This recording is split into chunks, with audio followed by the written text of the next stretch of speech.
one of the great things we did today at the Board of Supervisors was come up with a $5 million loan program for the unincorporated areas of San Diego County. And companies are hurting throughout the county as far with this crisis and this slowdown. Some companies are still making payroll. Some are still providing health insurance. And we want to help those that we can, if they're on the edge or on the fence of potentially closing down, that these dollars could go towards that effort. The COVID-19 has been, going on for like 5 or 6 months, and we want to keep the economy going. And I know we've partnered with the San Diego Foundation and several other entities as far as getting this across. So I want to, first of all, introduce some of the people that are here today. We got Jim Howell, Vice President and CFO of the San Diego Foundation. Where are you? Yep, sorry. Jim I'm right here. Hi, good afternoon. Hi, I'm just going to kind of go through the list here. Then I got David Lynn, a CEO of Mission Driven Finance. Hello. Welcome. Elizabeth Schott, CEO of how do you pronounce this? Accion. Accion, serving Southern California. Thank you. Lila McDonald, CEO of Fallbrook Chamber of Commerce. Hi, Lila. And also Mariam Walters, CEO of the Valley Center Chamber and small business owner. Good to see you all today. Thank you very much. I'm going to let you guys talk, and because you're all part of the solution here, particularly Mr. Howell from the Vice President and CFO of the San Diego Foundation. Appreciate you sticking around here for this today. And can you tell us a little bit how the foundation is playing in with this? And we want to thank you for your efforts. Sure, and thank you, Supervisor Desmond, and good afternoon, everyone. I'm Jim Howell, the Chief Financial Officer at the San Diego Foundation. For those not yet familiar with the San Diego Foundation, we're a community foundation that inspires enduring philanthropy and enables community solutions to improve the quality of life in our region.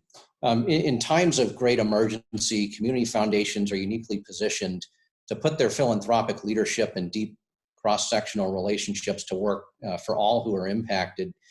And 5 weeks ago, the San Diego Foundation came together with a diverse set of local leaders and partners to create the San Diego COVID-19 Community Response Fund.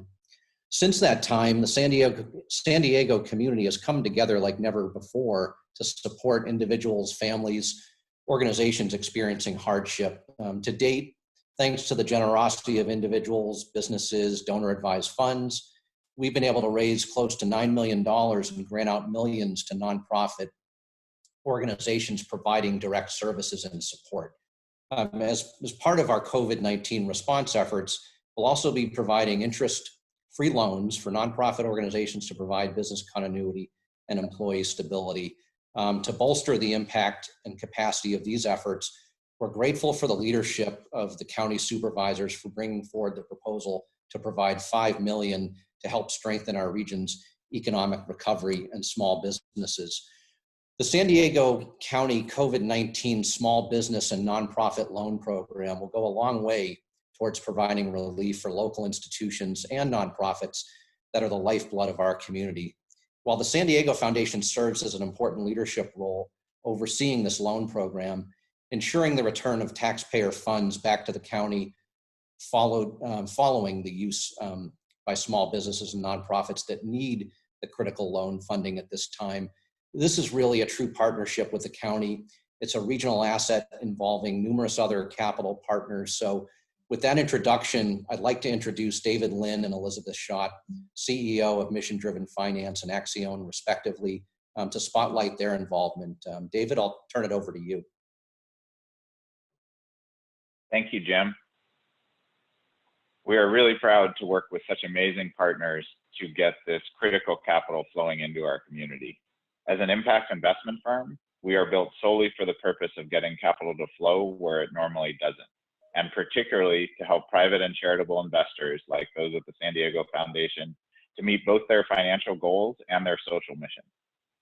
Mission Driven Finance will be supporting the implementation of this loan program, providing assistance and guidance to the San Diego Foundation as this program accelerates.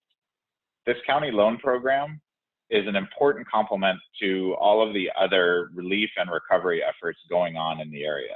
We must increase access to loans for small businesses and sole proprietorships in rural areas, and in all of our overlooked and underestimated communities. We are honored to help make sure that businesses at the backbone of our communities that might not have been able to get sufficient funding from other programs will now be able to get critically needed capital.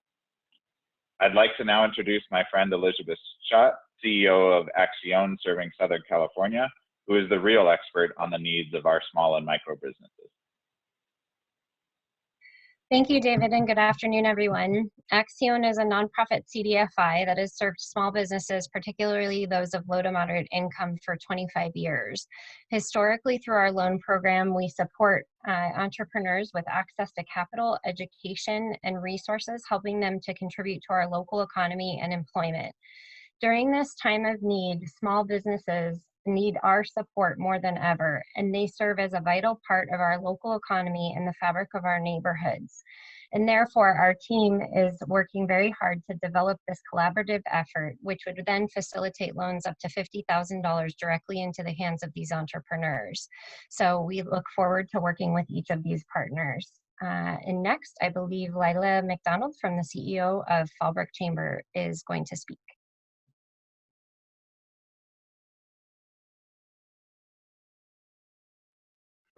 Unmute yourself, Lila.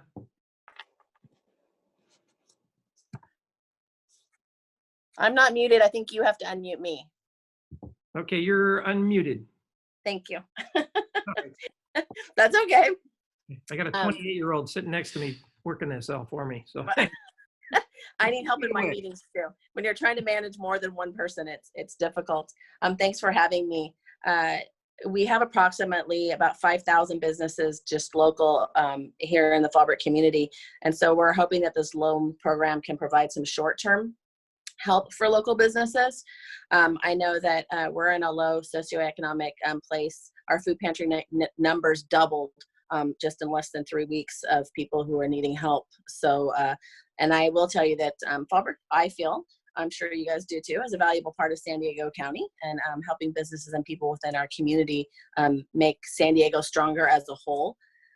And I know that you know that job preservation and creation will help bolster the region, not just, so our unincorporated areas are really important in San Diego County. Small businesses are essential, basically. They're the backbone of our community. So they are needing help over these big corporate places. great. We're happy to help, and hopefully Fallbrook and many businesses and throughout the unincorporated areas are going to be applying for these monies, and I'd love to go back to the board and ask for more if we can use all this up very quickly. So, do you have any more, Lila, or you're done? No. I could talk a lot, but we'll let everyone else talk. Okay, I want to get Mariam Walters here, from the CEO of the Valley Center Chamber of Commerce and a small business owner. You to chime in here, Mariam. Hopefully, we have you unmuted. Thank you very much. Thanks for this opportunity, and I just really am encouraged to see what's coming forth to be able to help our small business owners. I've met and talked with several of them, and it breaks my heart to hear them consider filing for bankruptcy and things like that. So I'm really encouraged to see that there's these opportunities for them out there. And so thank you very much for the work that you've been doing. I want to thank everybody for participating in this Zoom press conference, my first. But and really want to appreciate Jim Howell, David Lynn, and Elizabeth Schott for all being part of bringing this all together. My office and my staff, we actually came up with the idea. We partnered with Supervisor Jacob, and for you, and we weren't quite sure how to make this happen, and for the mechanism for this to work. And the foundation, mission-driven finance, and Accion serving Southern California is thank you so much for stepping in and doing this and getting this, hopefully these dollars to the right people. And then for our business leaders from the Chamber of Commerce, from Valley Center and Fallbrook, for being here today as well. We've got some press here today. I'm wondering if there's any questions from the press at all for any of our panelists. I have one. Okay. David Ross. David. What's a typical type of business that you envision this being taken advantage of? Well, I have to tell you, most of the businesses in Hey, the, Kat. Quick question for you. So the reason you're, okay, sorry, David. I guess somebody else is chiming in right away. It's in the unincorporated business for 50 or fewer employees. So 50 or fewer employees, in an amount not to exceed $50,000, and in the unincorporated area of San Diego County. So I don't know if there's any other criteria from maybe mission driven, or does anybody else have any specific criteria?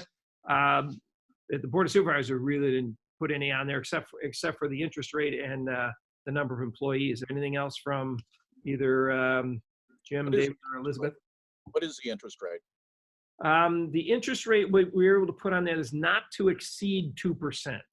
So in a term not to exceed now 5 years. So it's has not yet been determined yet as to how that 2% may be phased in, as if we can go a few months of no interest and then interest starts to ratchet up a little bit, but over the 5-year period it can't exceed 2%. Yeah, now that the county thankfully approved this, we'll spend the next few weeks getting to all these details and putting it up so that people can start applying. So a lot of that is to be worked out within the guidelines that Supervisor Desmond just mentioned. Hey guys. Yeah, Jonathan Horn, did you have a question? Is that you? Can you unmute them all? I'm in a Zoom right now, and they keep saying that they're like. Okay. Anybody else? Yeah, I got a few questions. Jeff McAdam here, Channel 5. Hey, Jeff. Hey, just wondering, I know that there's a lot of small businesses, either in the city or in the country in general, that have had frustrations, at least from the federal standpoint of trying to get their hands on money. Do you anticipate this being something that's not a headache for small businesses to get their hands on, something where they don't feel like, gosh, we did all the right things and we got, hosed once again? Stand by for that answer for a moment, please. This is Paul, the cameraman. I've got a UPS truck. Sorry, we're sitting here on the street and up in Fallbrook and got traffic behind us. Hold on 1 second if you can. Lila. Yes. Is that your order from off Amazon? I wish. You know me, I shop local, so everything's coming from here. we may just have to go for it because I think this truck, there we go. Okay, we're good to go. Yeah, your thoughts. Okay, well, here's what our intention is: to get this money out into people's hands fast, and these businesses as fast as we possibly can. I know we still have some nuts and bolts to work out as far as interest rates and getting the applications in. I'm hoping that we can hopefully people can start applying the first half of May and maybe get the money out the first half of May. I'm going to ask some of our people who are actually managing that effort what their thoughts are. Is it, David, do you have anything? I think I might, since Elizabeth will likely be handling a lot of the inbound applications, and they're the expert. Elizabeth, if you're good with taking a shot at answering that question, that'd be great. I think that this vote today was the beginning of this effort, and there are additional details that are going to be worked through collaboratively to figure out those specific timeframes and the actual process. So I think that's to be determined. Yeah, unfortunately, we don't have an exact timeline, but if you watch the meeting today, I'm kind of an impatient guy. I like to get things done quicker than usual. And I'm, as soon as we possibly can, if there's any impediments by the county, if anybody, let us know. And if people are having problems with the processing or they don't understand it, contact my office. We'll be happy to help. We can't guarantee everybody gets their money, but we'll be happy to help with the application process and make sure they do they fill it out correctly and be there to assist them. And Supervisor Desmond, if I can too, I know that a lot of people, at least with other pools of money in the past, they've maybe waited too long to get a jump on it. What's the strategy? If you're a small business and you're hearing this news story tonight and you're wondering, okay, I'm in the unincorporated part of town. This applies to me. I might have a shot. This is local money. I don't have to compete with some of the other bigger players nationwide. What do you tell them to do first? How do they make sure that they're putting all their ducks in a row? Well, I mean, any loan process, you got to have your collateral. You got to have, what your business plan are. Those types of things. I would imagine like I said, we still don't have this laid out. We're hoping to make it as simple as possible. And quite frankly, if the applications aren't out yet, contact my office. And as soon as the day they come out, we will make sure that you are notified and can start the process. But, like any business plan or any loan, you got to have your ducks in a row and potentially receipts or tax returns or things like that usually apply. But we're going to try to make this as quick as possible. And I know I've heard complaints from many people who've gotten, applying for SBA loans, and they're not hearing back from people. If people contact my office, you're going to hear back from us, and I'm going to help you get you through the application process as efficiently as possible. No guarantees, except for the fact that we'll help you and hold your hand through the process. One more thing, if I could, and then I'll be done here real quick. Is this going to be, I think, a first come, first serve? I know that there's going to be a lot of people, and there's only so much money to go around. So how do you do it? Yes, I think it's going to be a first come, first service where if you qualify and we've got the money available, go. So we're not going to hold money back for any particular industries or size of companies or anything like that. Where if you qualify, here's your loan, and just keep going through the list as they come in. So there's been no criteria to hold back on any particular entity. It's just the size of the company, 50 employees or fewer, and a maximum loan of $50,000, up to $50,000. Thank you. Yep. Thanks, Jeff. Anybody else? I have another question. Do you have a waiting list already? Have you already had people contact you? David, I've been meetings all morning, just came out of closed session. I just ran into this meeting. Maybe. I don't know. I wish I could. I just don't have the answer for it. I'll add, we just spun up this morning in partnership with the supervisors, Desmond and Fletcher's office. There is a website, I put it in the chat, SanDiegoSBNLP.org, where we are just starting to collect email addresses for people indicating interest. As you've all heard, we don't have all the details yet of how things will work, how the applications will work, but we wanted to start getting indications of interest, which will also help inform how we can adapt the program. Can you say that website again, please? Thank you. San Diego SBNLP, Small Business and Nonprofit Loan Program. And it's in the Zoom chat as well, and should also be in the press release. Thank you. Oh, there it is. All right. Let's see. I think I had one last question. Oh, that's right. Supervisor Desmond, I'd heard that you had maybe put in a request to have small businesses potentially open. Yes. Some of the other ones starting next week. How did that request go? Unfortunately, it lost 3-2. What I wanted to do was get the parks and beaches and golf courses opened up as soon as possible. And then I asked the staff to come up with a criteria list for opening certain businesses. And the businesses I asked for were gyms, fitness center, gyms, hair salons, restaurants, and then large warehouse businesses. So what I was going for was initially, let's get the things open, the personal services, the hair salons, the gyms, and the restaurants. And then sort of the low-hanging fruit, the large warehouses that are, that aren't opening, but they have got a lot of floor space and it's easy to keep the social distancing and things like that. That's why I chose those particular ones. I wanted to get those open May 1st, but the board would rather, I guess, go through a lot of government processes and do that. And I've got more trust in, and I put a lot more faith in our small businesses and what they can do as opposed to what big government can do. Thank you. Supervisor Desmond? Yes. Would you have the authority, if the board had passed that 3-2 or 4-1, would that have the authority to tell the medical officer to do that, or what? No. Who has that authority? Technically, we do not have the authority to turn that or say what business is open or not. However, but what I have seen through this coronavirus process is there had, when the first essential and non-essential list came out, there were many, many, many questions about, am I essential? Am I not essential? And the one I can think of the most that got the most clout quickest was the gun shops. They were not on the essential list. However, with the input and voice from the citizenry, the governor allowed the local sheriff, that decision going forward.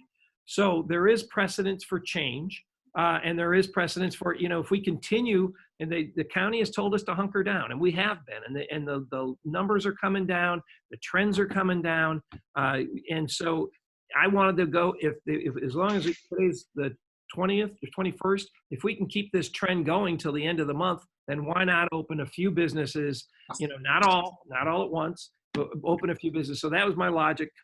And then we could also have lobbied, us, and there's a couple other counties that are saying, hey, we want to open sooner. And if we get enough of us, with that voice, making, those requests, that there's an opportunity to, get that message back to, to the governor that, hey, here's a county, their businesses are ready. They've got their processes in place. So I was trying to get that to happen on May 1st, but it didn't work. But I do want to commend, though, Supervisor Diane Jacob on this loan issue, or on the loan, the $5 million loan that she, her and I, we partner up a lot with trying to do what's best for the unincorporated areas. We noticed some other cities were doing these loan programs, but we wanted to also make sure the unincorporated areas were getting the help that they need as well.